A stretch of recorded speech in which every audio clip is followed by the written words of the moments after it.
अभी हम लोग पढ़ने वाले हैं जैकबोर्ड का एक महत्वपूर्ण टॉपिक है जो एग्जाम में आता है 3 नंबर के लिए, वो पढ़ेंगे प्रतिस्थापन विधि। ठीक है, ध्यान दीजिएगा और थोड़ा ध्यान दीजिएगा ना, अच्छा क्वेश्चन ऐसे रहेगा। हम लोग पढ़ेंगे प्रतिस्थापन विधि। ये जैकबोर्ड का ये काफी इंपॉर्टेंट है, 3 नंबर के लिए आता है। हमारा जो पहला क्वेश्चन है वो दिया हुआ है, क्या देखिएगा ना, 7x minus 15y plus 2। Second में है x प्लस 2y प्लस 2 दिया हुआ है, कितना दिया हुआ है 3। तो ये जो क्वेश्चन है, ठीक है ना, यहाँ पर ये कहा जाता है ना कि हमें x और y का वैल्यू फाइंड करना है और वो तरीका क्या दिया रहेगा, प्रतिस्थापन विधि, इसका उपयोग करने वाले हैं। वैसे तरीके बहुत सारे होते हैं, प्रतिस्थापन है, विलोपन है, इस साल, ठीक है ना, बाकी और भी सारे नियम है, लेकिन इसको नहीं पढ़ाई करना है। बस दो आप लोगों को पढ़ाई करना है, क्या क्या, प्रतिस्थापन पढ़ाई करना है और विलोपन पढ़ाई करना है। दोनों ही नियम क्या है, आसान है ना। अब ध्यान दीजिएगा, आपको आसानी से समझ में आ सकता है, ऐसे बताऊंगा मैं। अब क्या करेंगे, देखिए ना, इसको मान लेते हैं 1, इसको मान लेते हैं 2। और जो ध्यान दें, प्रतिस्थापन का मतलब होता है जगह चेंज करना किसी एक पार्ट का, है ना। ध्यान रहे, हम लोग जिसमें वाक्य बहुत जरूरी है, इसमें देखते हैं ना, समीकरण 2 से क्या करेंगे, प्रतिस्थापन ना,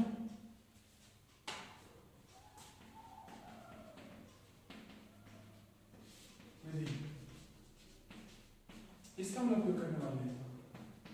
आप जो भी नियम उपयोग कीजिएगा, आपको लिखना पड़ेगा कि तो आप कौन सा नियम लगा रहे हैं, उसे बना रहे हैं। तो x प्लस 2y प्लस 3 दिया होगा, प्रतिस्थापन, ठीक है, आपको ध्यान देना होगा, ठीक है ना। इक्वल टू जाएगा इस तरह से, यहाँ अगर प्लस है इधर इसको ले गया तो क्या हो जाएगा, माइनस हो जाएगा। अगर यहाँ माइनस है इधर ले गया तो क्या हो जाएगा, प्लस हो जाएगा। अगर यहाँ मल्टीप्लाई है यहाँ जाएगा, क्या हो जाएगा, डिवाइड। अगर यहाँ डिवाइड है तो क्या हो जाएगा, मल्टीप्लाई हो जाएगा। ये आपको ध्यान देना होगा, मैं इसका यूज करूंगा, इसीलिए बताया इसको, ठीक है। बहुत सारे बच्चों को नहीं आता है, इसीलिए मैं इसको बता दिया।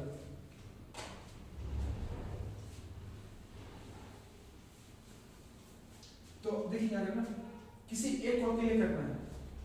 इस जो पार्ट है ना, इसको क्या हमें इधर ले गया तो यहाँ 3 हो गया, प्लस से क्या हो जाएगा, माइनस 2y, समझे।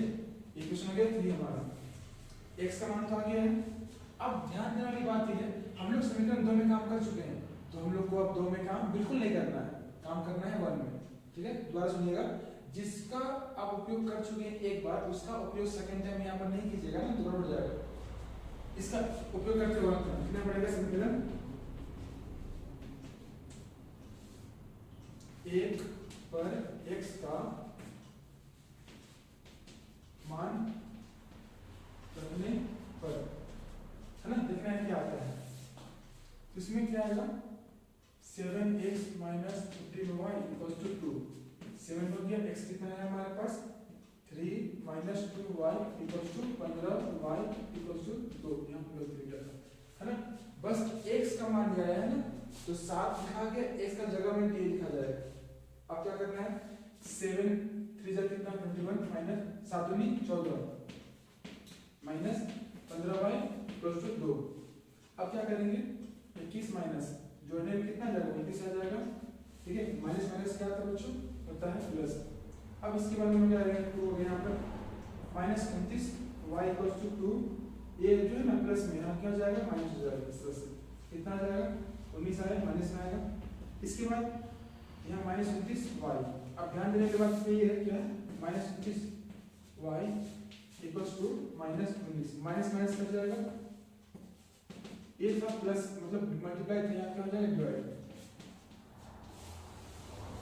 y का वैल्यू आ चुका है। अब क्या करेंगे हम लोग, x का वैल्यू निकालेंगे, जिनको उतारना उतारिएगा, ठीक है ना, फिर मिटा दूंगा उसको,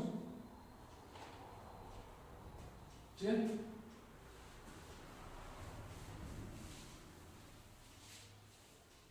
अब हम लोग क्या करते हैं, y निकाल लेते हैं, y निकाल के x निकाल लेते हैं। तो हम लोग x इक्वल कितना आया था, 3 माइनस 2y आया था, है, निकाल चुके हैं। यहाँ पर मिटाया उसको भी हम, तो यहाँ पर क्या होगा, 3 माइनस 2 इंटू y कितना हमारे पास है, 19/29। तो हम लोग 3 माइनस 38 बाई कितना करेंगे, मल्टीप्लाई किया ना इतना आ गया, एलसीएम निकालते हैं 20 एंड 3 कितना होता है 87 होता है, ठीक है माइनस 38 कीजिएगा कितना आ जाएगा बताइए कितना आएगा, माइनस करने में कितना आएगा, चलिए माइनस कीजिएगा बताइए, यहाँ माइनस करने में आ जाएगा हमारे पास देखिए 87 में 38 काटना है, 17 में काटेंगे 8 कितना बचेगा 9 बचेगा ना, 7 में 4 बचेगा 49 कितना आएगा x के बराबर आएगा 49 बटा 29 आएगा, ये हो गया। तो लिखना पड़ेगा अंत में अतः, ठीक है ना, अपन नहीं लिख सकते ठीक है ना, x का वैल्यू कितना आएगा 49 29 आएगा और y कितना आएगा हमारे पास 19 29 आएगा, ये जो है आपका बन गया। अब क्या करते हैं हम बनाते हैं एक नया क्वेश्चन जो इसी विधि से होगा, ध्यान दीजिएगा।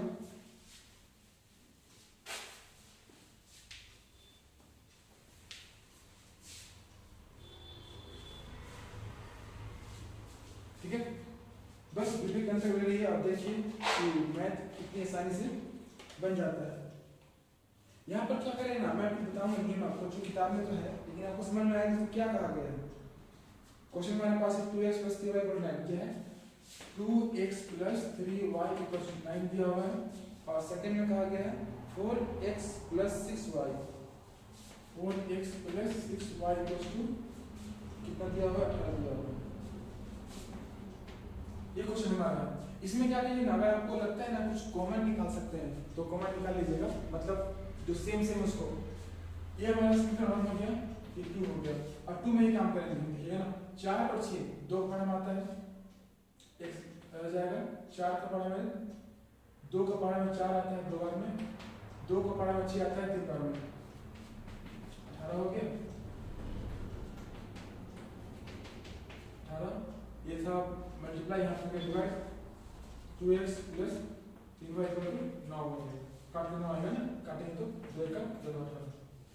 तो थोड़ा दिमाग लगाइए, जो हमारा ये भाग है और समीकरण 1 है, जब इस तरह से इक्वल आ जाता है तो उसमें एक हम लोग लिखते हैं नियम, वो नियम ये होगा।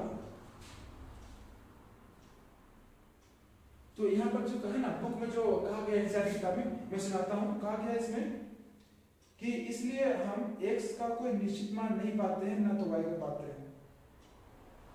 तो जब भी ऐसा आपको मिल जाए जहां पर जो है आप सॉल्व करते हैं और इक्वेशन बराबर आ जाता है, तो इसमें x और y का कोई मान नहीं होगा, अनिश्चित मान होगा, ठीक है। आप इसका एनसीईआरटी बुक में देख के लिखिएगा वाक्य क्या है, इसमें लंबा चल जाता है। तो हम लिखते हैं इसका क्या होगा सार्वभौम, सार्वभौम याद रहेगा आप लोगों को, ये भी होता है। अब क्या करेंगे हम लोग, बढ़ते हैं किसी नेक्स्ट क्वेश्चन में जो आसान क्वेश्चन होगा और आप लोगों को समझ में नहीं आएगा।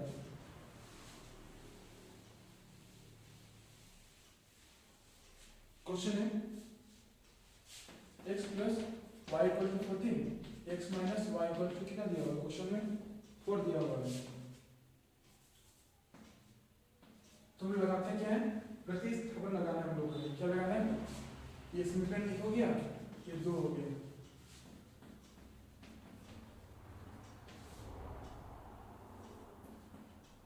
समीकरण 1 में काम करते हैं हम लोग।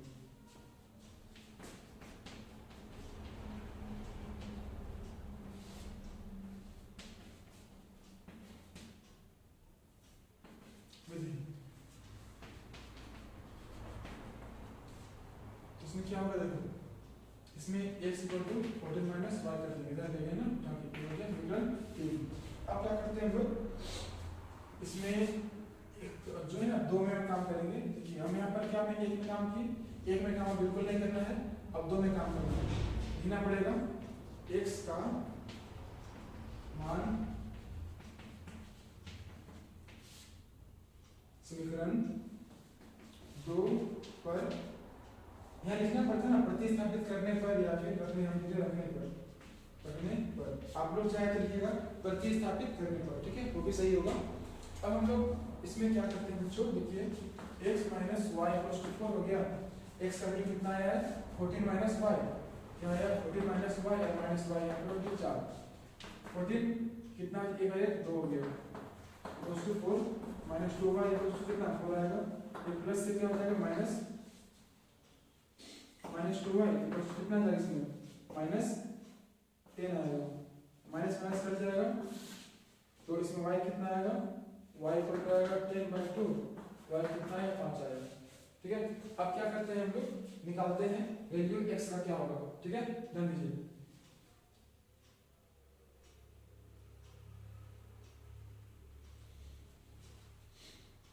x से निकालने के लिए क्या करेंगे, समीकरण 1 का उपयोग तो कर सकते हैं, 2 का भी कर सकते हैं और 3 का भी कर सकते हैं, 3 करेंगे। ठीक है, यहाँ पर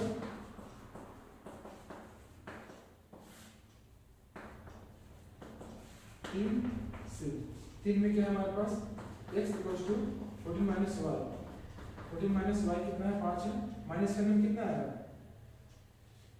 9 आएगा। ठीक है, अब मैं बताता हूँ आपको ना कि आप सॉल्व कीजिएगा, उसको जांच भी कर सकते हैं कि आपका मैथ सही है गलत, वो भी जान लीजिएगा। ठीक है, देखिए जांच कैसे करते हैं।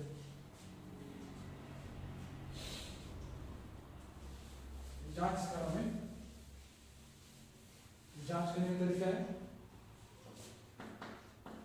इससे ये फायदा होगा ना कि आप लोग याद पकड़ लीजिएगा ना कि मेरा मैथ गलत है सही है आराम से। तो इसमें अगर x plus Y equals to 14 दिया हो, x कितना है हमारे पास, x आया है 9 और y कितना आया है 5, जोड़ने में कितना है ना बराबर। अगर ऐसा बराबर आता है प्रॉपर तो मैथ सही है, मुझे मुबारक हो, मैथ सही हो जाएगा। समझ गए, हम लोग मिलते हैं अब किसी अन्य वीडियो में, और हम लोग क्या करेंगे पढ़ेंगे बहुत सारा मैथ। ठीक है ना, बस मेरे साथ बने रहिएगा और एक बात ध्यान रखें, जो मैं पढ़ा रहा हूँ एग्जाम इंपोर्टेंट है और जो मैं बताऊंगा वैसे एग्जाम में आएगा। ठीक है, इसलिए मेरे साथ बने रहिएगा और हमसे पढ़ते रहिएगा बस। ठीक है, बाय बाय।